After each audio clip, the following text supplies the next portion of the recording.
She said yes, in front of everyone, and for 10 seconds. I thought I was the luckiest man on earth.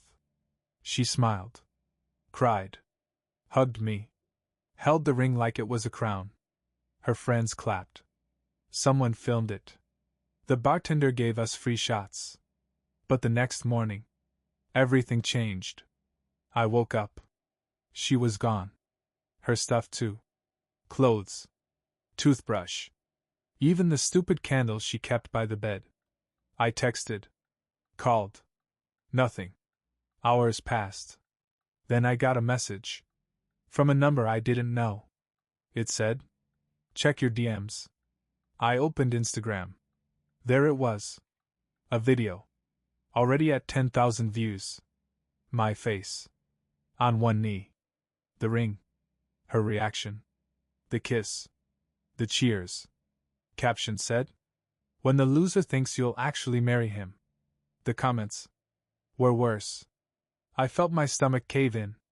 Like I got hit by a truck made of shame. She never meant yes. Never meant forever. She meant views. Likes. Proof.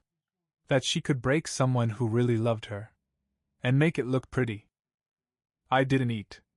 Didn't sleep. Just sat there. Watching the video.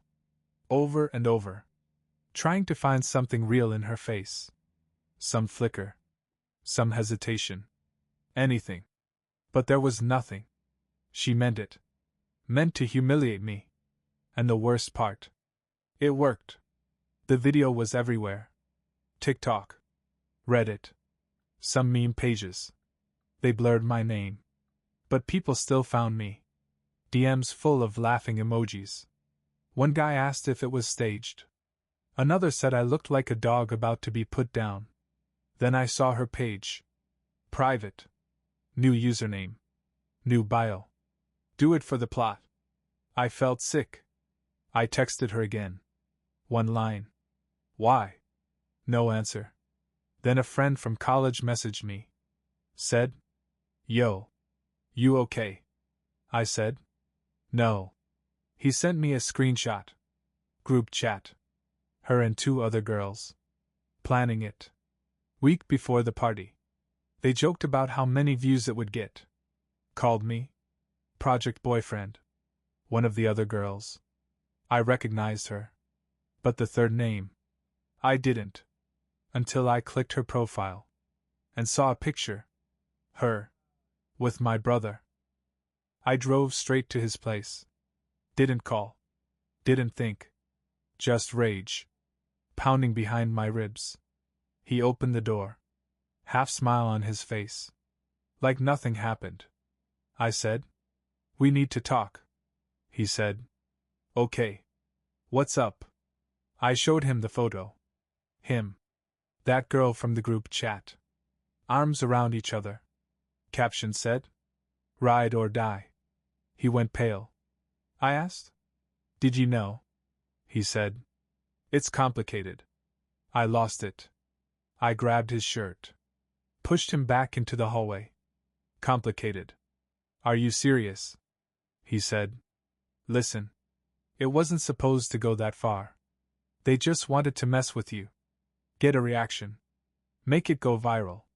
I said. So you helped? He said. No. Not really. I just introduced them. I stepped back. Hands shaking. He said. You always get everything. I thought for once. You could be the joke. I stared at him. My own brother. He looked down. Couldn't meet my eyes. Said. I didn't know she'd say yes. That wasn't part of it. I laughed. Loud. Ugly. So you're telling me. The only thing you didn't expect was me believing in her.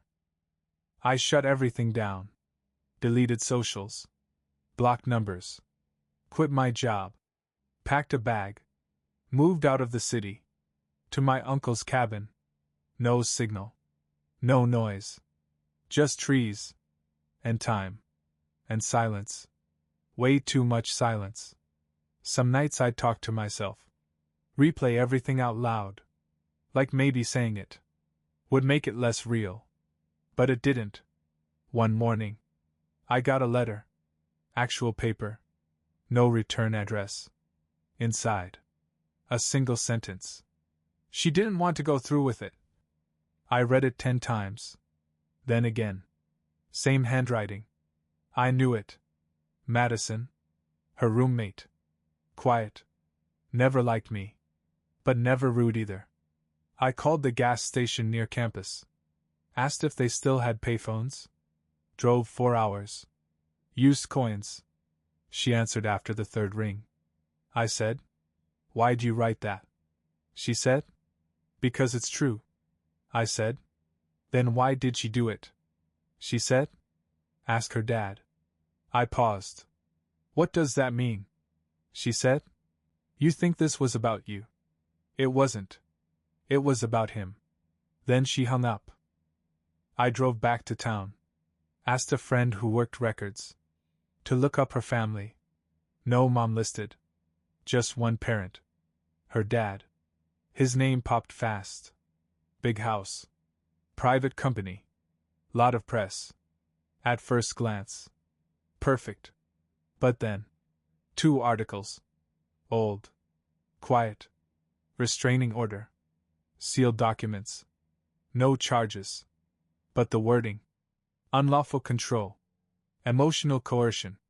Financial isolation. I called Madison again. Said, "What happened to her?" She said, "He owned her. From 16 on. No phone. No friends. Just rules. He picked her college. Her clothes. Even tracked her bank account." I asked. "So the video. The proposal. Why?" She said, "It wasn't about you. It was about embarrassing him." I said, "How?" She paused. "He hates weakness. Hates attention. Hates not being in control. You were real. And he couldn't stand that. So she ruined it. Before he could." Then she sent me a photo. The day after the proposal. Her dad's house. Windows smashed. Ring box in the yard. Still open. I stared at it. Realized. I wasn't the only one she broke. Just the one who stayed broken longer. I found her. Madison told me where she went. Small town. Cheap motel. Under a fake name. I didn't call. Didn't warn. Just drove. 6 hours. No music. Just wind and memory. Front desk gave me the room. I knocked once. She opened. Saw me. Didn't look shocked. Just tired. She stepped aside. I walked in. Room smelled like smoke and old soap. She sat on the edge of the bed. I stayed standing. She said, "I thought you hated me." I said, "I did." She nodded. I said, "Was any of it real?" She said, "You were." I didn't respond. She looked up. Eyes red. Voice low. "I didn't plan to hurt you. But I knew I would. He made everything small. He made me small. But you scared me more." I asked. "Why?" She said, "Because you saw me. And I didn't know what to do with that." I sat down. Still not close. Asked, "Do you regret it?" She said, "I regret everything. Except meeting you. And somehow, that made it worse." We didn't touch. Not once.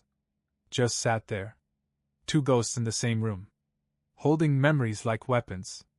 She said, "I'm not asking you to understand." I said, "Good. Because I don't." She smiled. Sad. Soft. I asked, "What now?" She said, "I don't know. Maybe I go farther. Maybe I change my name again. Maybe I finally get to breathe." I asked. "And me?" She said, "You heal.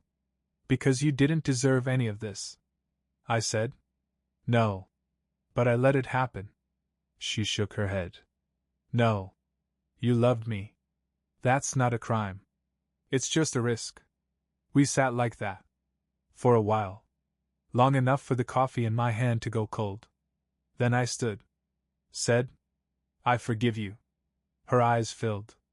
But she didn't cry. I added, "But that doesn't mean I'm staying." She said, "I know. And thank you." I opened the door. Looked back once. She was still sitting. Still small. But not hiding anymore. I left. And for the first time in weeks, I didn't feel like I was running. 2 months later, I moved. New place. New job. No shared drawers. No photos on the fridge. I kept the ring. Not to remember her, but to remember me. Who I was. When I believed. Some nights I scroll past the video. Still online. Still getting comments. I don't open it. But I don't report it either. Because that version of me deserves to exist too. People ask if I'm dating again. I say not yet. They ask if I still think about her. I say sometimes. But what I don't say, what I only tell myself, is this: I didn't survive her. I rebuilt after her. Piece by piece. Without apology. Without asking anyone's permission. And now, I don't wait for love. I wait for peace. And maybe someday, they'll come together. But if not, at least I came back to myself.